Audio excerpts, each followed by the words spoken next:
ইয়াত এই গোচৰ যোনখন কৰিছে এই গোচৰখন কোনো ধৰণে গ্ৰহণযোগ্য নহয় আইনগত। এইবাৰ কাঠে কাঠে পৰিছে যেন লাগিছে এটা বিষয়। মুখ্যমন্ত্ৰী আৰু তেওঁৰ পত্নীক অপেন চেলেঞ্জ উচ্চতম ন্যায়ালয়ৰ জ্যেষ্ঠ অধিবক্তা উপমন্যু হাজৰিকাৰ।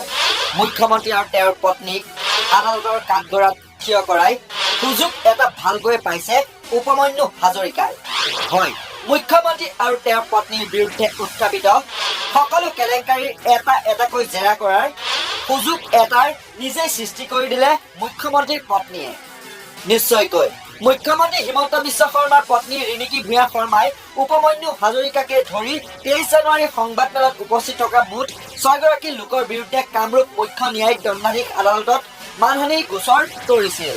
কিন্তু বৰ্তমান পৰ্যন্ত কোনো ধৰণৰ জাননী লাভ কৰা নাই উচ্চতম ন্যায়ালয়ৰ জ্যেষ্ঠ অধিবক্তা উপমন্যু হাজৰিকাই। সংবাদমেলৰ জৰিয়তে উপমন্যু হাজৰিকাৰ মুখ্যমন্ত্ৰী আৰু তেওঁৰ পত্নীলৈ পোনপটীয়া প্ৰত্যাহ্বান। ৰিণিকী ভূঞা শৰ্মাই নিজকে সন্মানীয় ব্যক্তি বুলি প্ৰমাণ কৰিব লাগিব, কিয়নো মান সন্মান থাকিলেহে মানহানিৰ গোচৰ তৰা হয়। ৰিণিকী ভূঞা শৰ্মা আৰু তেওঁৰ স্বামীক জেৰা কৰাৰ এয়া সুবৰ্ণ সুযোগ। দুৰ্নীতিৰে সম্পত্তি গঢ়াৰ অভিযোগ আছে ৰিণিকীৰ বিৰুদ্ধে।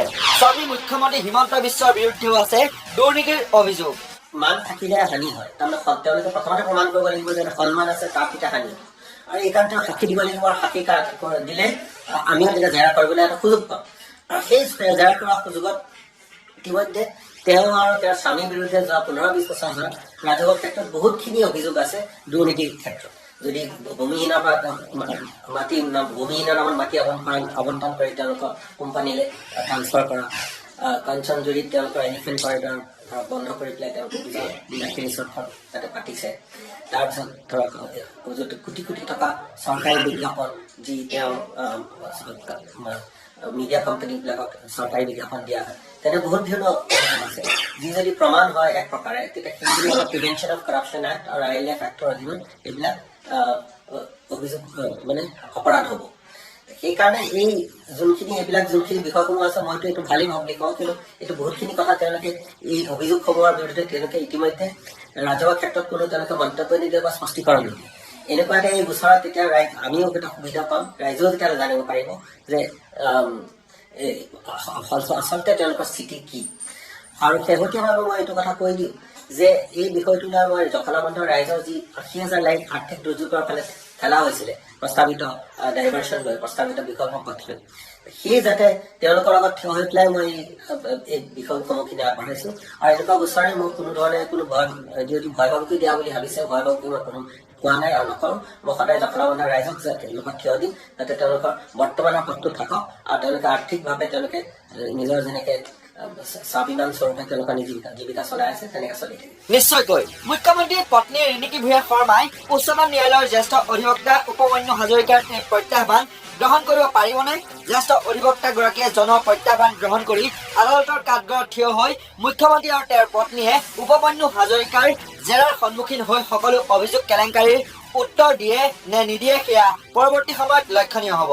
উল্লেখযোগ্য যে কলিয়াবৰ তিনিআলিৰ পৰা ৰাষ্ট্ৰীয় ঘাইপথ বিকল্প পথেৰে গৈ জখলাবন্ধাক এলাগি কৰি ৰিণিকী ভূঞা শৰ্মাৰ মাটিৰ কাষেৰে যোৱা প্ৰস্তাৱক লৈ সংবাদমেল সম্বোধন কৰিছিল উপমন্যু হাজৰিকাৰ লগতে ফ'ৰলেনযুক্ত ৰাষ্ট্ৰীয় ঘাইপথ দাবী সমিতিয়ে। সংবাদমেলত উপস্থিত থকা মিনু শইকীয়া আৰু প্ৰদীপ লস্কৰক অভিযুক্ত কৰা হৈছে।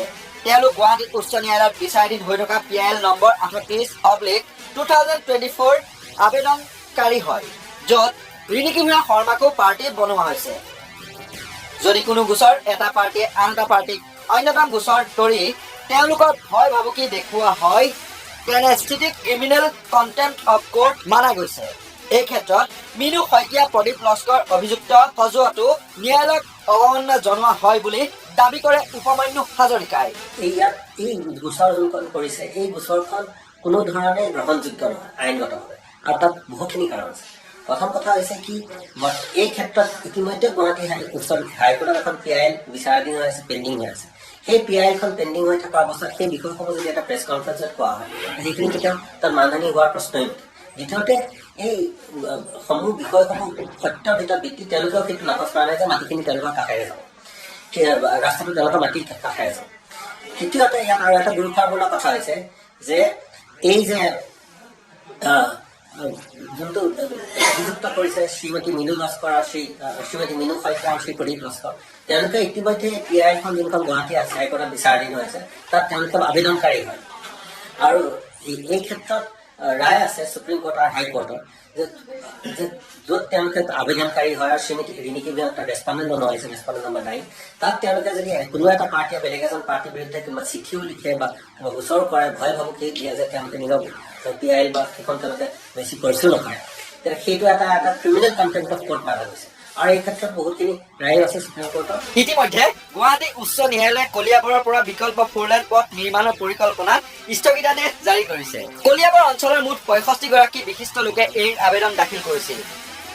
ইয়াৰ উপৰি পৰিবহণ মন্ত্ৰণালয়ে যদি বিকল্প পথৰ বাবে পুনৰ জৰীপ চলায় তেন্তে গোচৰীয়া পক্ষ পুনৰ আদালতৰ দ্বাৰস্থ হ'ব পাৰিব বুলিও ৰায়টোত উল্লেখ কৰে।